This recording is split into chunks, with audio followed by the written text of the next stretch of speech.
আমার দাদার বিয়ের মিনি ব্লগ তো আপনারা সবাই দেখেছেন। তো চলুন, বিয়ের পরের দিন যখন বউ বাড়িতে ফেরে, তারপরে কিছু রীতিনীতি, কিছু নিয়মকানুন রয়েছে, সেগুলো আপনাদের সঙ্গে শেয়ার করি। তো প্রথমে দেখলেন আমার মাসি তার বৌমাকে সিঁদুর পরিয়ে মিষ্টি খাইয়ে বরণ করে নিচ্ছে।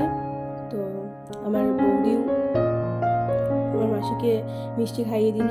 তো মিষ্টি মুখ করে তারপর অনেক নিয়ম আছে, যেমন দেখুন বাচ্চাকে কোলে বসাতে হয়, ছোট বাচ্চাদের দুজনের কোলেতেই বসাতে হয়, এরকম একটা নিয়ম আছে।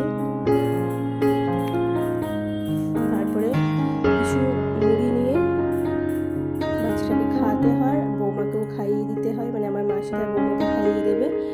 দেন দেখতেই পাচ্ছেন এইভাবে এদিক ওদিক করে বৌদিকে 3বার বসতে হবে দাদার, একবার ডান দিক একবার বাঁ দিক। তারপর মুড়িগুলো কচড়ে ঢেলে দিল। আর এখানে এই যে গাঁটছড়ায় যেসব কড়ি, শুকনো হলুদ, সুপারি বাঁধা হয়, সেগুলো এখানে আমাদের পুঁতে দিতে হয়, সেগুলো খুঁজতে হয়।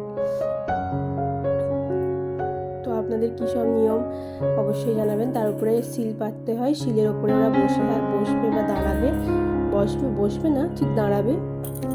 সেই অবস্থায় বাড়ির জামাই মাথায় ওপর দিয়ে কলসি করে জল ঢালবে, এটাই নিয়ম। তো আপনাদের ওখানে কি নিয়ম অবশ্যই একবার জানাবেন। এই যে দেখুন,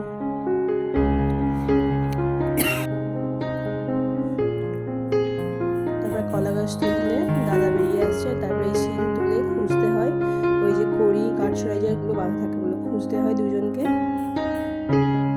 তারপরে আমাদের একটা মজার রিচুয়াল আছে, এই যে দেখুন, পান্তা ভাত, আলু আর মিষ্টি চটকে সেগুলো খেতে হয়। তারপরে ওই বৌদির যে এঁটো করা ভাতগুলো যদি দাদার পাতে আর জামাইয়ের পাতে দেওয়া হয়, তাহলে আর সেগুলো খাওয়া যায় না, এরকম একটা রিচুয়াল আছে। তো আপনাদের আছে কি জানাবেন।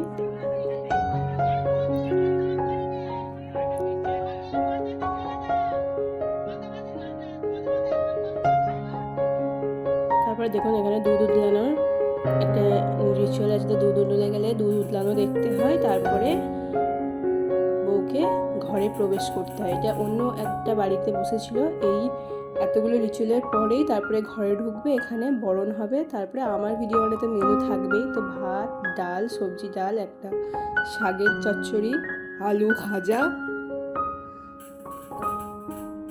আর লেবু চিপে অপূর্ব সুন্দর খেতে লাগলো। তার সঙ্গে ছিল মাছ, আর এই যে বৌদি লাস্ট পাতে পায়েস পরিবেশন করবে। তো ভালো লাগলে অবশ্যই লাইক করবেন, সাবস্ক্রাইব করবেন, পাশে থাকবেন।